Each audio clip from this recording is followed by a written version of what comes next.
I'm going to be replacing on a Polaris Ranger 570. This is going to be the mid-size machine, although the regular full-size machines are going to be real similar to this, and I've done separate videos on those as well.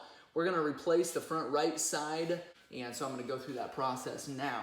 First thing you want to do, take the front end, jack it up off the ground slightly, and then pull that front tire off, the front wheel. Stock, I believe they all have 17mm nuts. Once you get those 4 nuts off there, you can just pull that tire off, set it aside, and then we've got your hub, your front brake disc here, your caliper. Now, if we're going to replace our brake pads, but you've got 2 bolts and you won't be able to see them from where the camera is on the back side here. They are 15mm bolts. A lot of times you can get to them with an impact driver. That speeds things up a little bit. And we've got both of those out. Now we've got our caliper here, and to replace these brake pads, what you're going to do, it's very, very simple.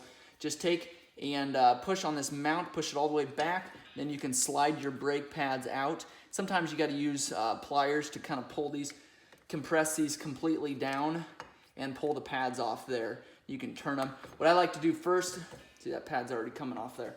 What I like to do first is take a screwdriver or something. While the old pads are on here, take and push these these pistons back slightly. That way, that allows you to get the new pads in there, and then it still fits on that disc or fits over top. So you don't need to pull that brake line for this. If you do, you'll end up having to bleed those brake lines. So we put that caliper on. It's important that while you got this hub off or this caliper off, that you don't touch your brake pedal.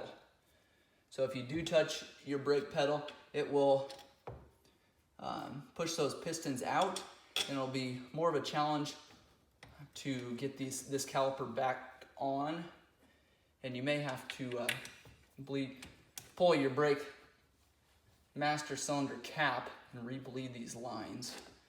So best not to touch that brake pedal while you have that caliper off.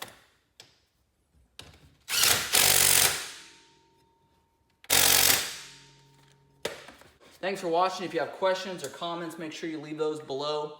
If you want me to do a certain video on this machine, make sure and tell me that.